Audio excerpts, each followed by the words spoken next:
Hey everyone, so One Piece chapter 1014 just came out, and there's a lot to get through this chapter. So much happened, and the narrative could go so many directions from here. Even just starting from the beginning is difficult because, just what you think of Luffy's defeat and whether or not we're going to find out more about it, how conclusive this was, what point in the story Luffy's going to come back, if he's going to come back, all of these things. There's like options on options on options, different branches things could go out, so I'm going to try and get through this as best as we can. Let me tell you right now, I did bring my dog today to film, so you might see him walking around in the background or just hear some weird noises. That's just him being, disruptive. So, anyway, starting from the top, we get to see a little bit more of like what happened after Kaido tossed Luffy off. And I was personally hoping for a bit of a flashback or something like that to kind of showcase the actual defeat. The fact that we didn't get one has me thinking some things. I guess we'll get to that in a second. But let me just say right now, Luffy actually falling into the water was a big, big deal because many of us, myself included, believed that someone would come in to save him because, just Luffy falling straight into the ocean. That's probably one of the worst looks for him that we've ever seen in the series. I guess like the closest thing was in Arlong Park, in the middle of a final battle falling into the ocean. The closest thing as we can remember was Arlong Park, but that was more of a swimming pool and people could come in and help him out. So to me, at this moment in time, Momonosuke, as far as we know, Devil Fruit user, artificial Devil Fruit, yes, but I would assume he can't actually go in there and save him, and it doesn't even look like he's in a situation to do that. I'm not sure. Maybe we find out artificial Devil Fruit users can go into the water, and that's one of the advantages of being an artificial Devil Fruit user, but I wouldn't count on it just yet. Maybe. I like the idea, but I don't know. Yamato, most likely a real Devil Fruit user from what we've been hinted at, probably can't help him whatsoever. Everybody else occupied in fights. Jinbei can't come in and save him. So I would think that, honestly, the only thing that I'm thinking of that can help him right now are the carp. As weird as that sounds, it's not crazy to think that the carp could help him out. Because this is not the first time this has happened that actually Luffy has been in this situation in Wano, to be fair, right? That, I think at the very beginning of the arc, even just getting to the top of the waterfall, somehow Luffy ended up washed up on the shores of Wano. I think that could, possibly that could happen again. Or maybe Luffy's carp friends from before could just help him out and piggyback him over to the shore of Wano. So I don't know, there's different routes it could go. Either a character could save him, which that's going down in terms of likelihood, I suppose, in terms of just what character could be able to do that right now. And then the other option of just getting to the shore through natural means, be that on the back of a carp or just washing ashore, those are possibilities as well. I guess the start of the Wano arc is a little different because it was the whirlpool situation, so I guess a whirlpool tossed him onto shore, so maybe really just have to count on the carp. I'm gonna stop talking about the carp, but it's a hard, how does he make it out of here? It's a hard call, it's difficult to figure out. So, let's leave that aside for the moment. What do we feel about Luffy's defeat here? And I think we can just talk about how the impact of Luffy's defeat played out over the course of the chapter and just kind of talk about the chapter as a whole and the feel that we kind of got from it. Because the fact that we didn't see the defeat is very interesting to me. And the fact that Kaido kind of thought to himself at the end of last chapter that he kind of mused about hope and how they didn't actually see Luffy die. If he had brought Luffy their head, that would be more impactful. But now they're going to keep believing. At least that is how he felt at the end of last chapter. He still wanted to announce his defeat at the end of this, or at the start of this chapter, which did come across. And we got to see everybody react to, the idea that Luffy has been defeated. So we saw some more worried faces, Law, Marco, and such. A little harder to read faces from the rest of the Straw Hats. And then just a straight up, aggressive denial of that, of the demand to surrender from Zoro and Sanji, which I like to see. I like seeing those two on the same wavelength frequently. So it's a hard to read situation just because when you write in the protagonist being defeated, how do you want the reader to feel, I suppose, in that situation? It is very strange to me that Oda chose to off-screen this defeat. It's kind of if he wants to go for the effect. By the way, people were telling me, look, full context, people were telling me that the raid looks like it's gonna fail, No, if I'm being honest with myself, what it looks like more so is this sort of honestly standard situation of Luffy gets taken out of the picture for a little bit, everybody else gets their fights, Luffy comes back into the picture to get one final go at the final villain and defeats him. That happens fairly frequently, so this isn't actually anything crazy or pointing towards the raid failing. If anything, this actually fits more so the formula that, we kind of, got Luffy out of the picture momentarily, everybody else can handle their fights, and then Luffy can come back through some means to finish his fight.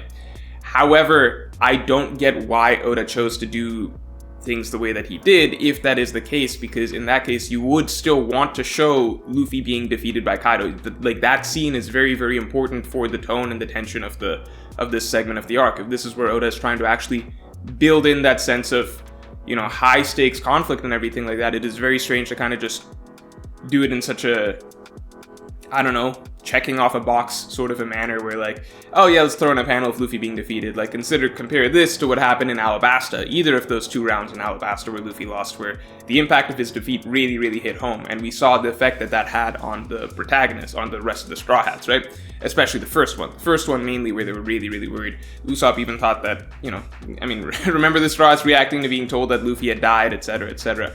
So it is very, very difficult to figure out kind of from here. I would obviously personally prefer to believe, based on certain other factors, the fact that like Ulti and Page 1 have been taken out of the picture, the fact that Zoro at the very least still looks like he's out of commission, the fact that Oda seemed to put so little effort into Luffy's defeat in the first place, and the fact that Kaido kind of thought towards the end of the last chapter that, this isn't actually going to impact the Alliance's feelings whatsoever in terms of like their sense of hope or belief in themselves. So I think just the fact that there's a sort of self-awareness that this feels like it's kind of checking off a box and doesn't actually feel that impactful does give me hope that there is a bigger defeat. Like, we are going to go through that standard motion of Luffy coming back for one more attempt and then actually getting to see Luffy lose in front of the Alliance, which to me has been implied to be very important to actually shaking or shattering their faith in him, or at least giving them a rough time in terms of how they feel, in terms of their confidence that they can win, and actually giving them a conflict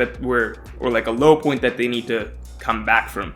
As opposed to right now where, again, tension's just not really there because we didn't see, like, it was just a panel of Luffy losing and us being told that Luffy lost. That's a far cry from, losing to Crocodile in the desert or something like that. It's a far cry from like the Straw Hats even kind of really caring or feeling very affected by it or actually thinking that Luffy's going to be defeated. The fact that they're not even going to be that shaken up about it, I don't know. Let's find out. Let's see how things go going forward, but I will say that if this defeat was Luffy's main defeat for the arc, then I can only hope that we get a really good flashback of it happening so that we can actually feel something from it rather than just being told that Luffy was defeated, which is, I don't know, a far cry from Oda's usual standard, right? And on the flip side, if this is more so a red herring to make us think that Luffy, we're getting the Luffy lost out of the way so that Luffy can come in and actually have a big unexpected loss, then I would really, really enjoy that, obviously, as you all know. So, all of that aside, the other events of the chapter, interesting stuff, interesting lore-based stuff being teased, such as, for example, Momonosuke. There's something that he has discovered, most likely about himself, which has led him to realize that he cannot die, so there's some crucial role that he plays in the role of the world, in the, future of the world, right? Joy Boy. The idea that there is supposed to be another Joy Boy, maybe, like, is it reincarnation or is it a role? I think I'm leaning more towards the idea that it's a role at this point. I think when the idea that, the next Joy, when that first started popping up through Roger's flashback, I think a lot of us were sort of concerned that this was the idea of reincarnation coming into play in the One Piece, which we didn't really want anything of. So the idea that it's being hinted at least to me, that it's more so a role to be taken up or a position to be filled, I really like that. I would be totally okay if Luffy is that. If it's someone unexpected, such as Momonosuke or something, then I would be 100% on board with that as well. So the Joy Boy aspects, what Momonosuke is looking at, a lot of teaser stuff that Oda knows what he's... Oda knows the questions that are going to be popping up in our heads after this, so a lot of theories and everything like that are going to be floating around. I definitely enjoyed that aspect of this chapter. Chopper, I have very little to say on Chopper. I would say that right now, whatever he is doing against Queen seems to be way, way, way above his pay grade.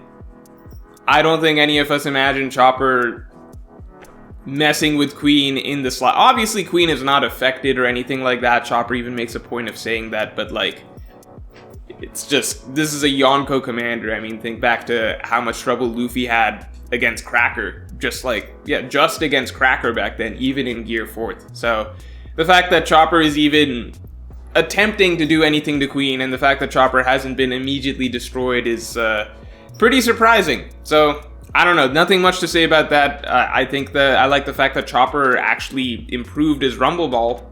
The fact that Caesar was involved is kind of funny, because it just reminds me of the times that some people thought that Caesar might be one of the next Nakama or something like that. Just the fact that Caesar has been, you know, a little more helpful than anyone would have expected from the start, you know, going back to Punk Hazard or anything like that. So I do like the fact that it's established that Chopper can stay in Monster Point a lot longer than before. That's good. That's kind of the bare minimum you need. But I do not expect Chopper to be the long-term opponent of Queen for the rest of this arc whatsoever. I do expect Sanji to be swapping in, and possibly a Phoenix Flame healed up Zoro. Possibly.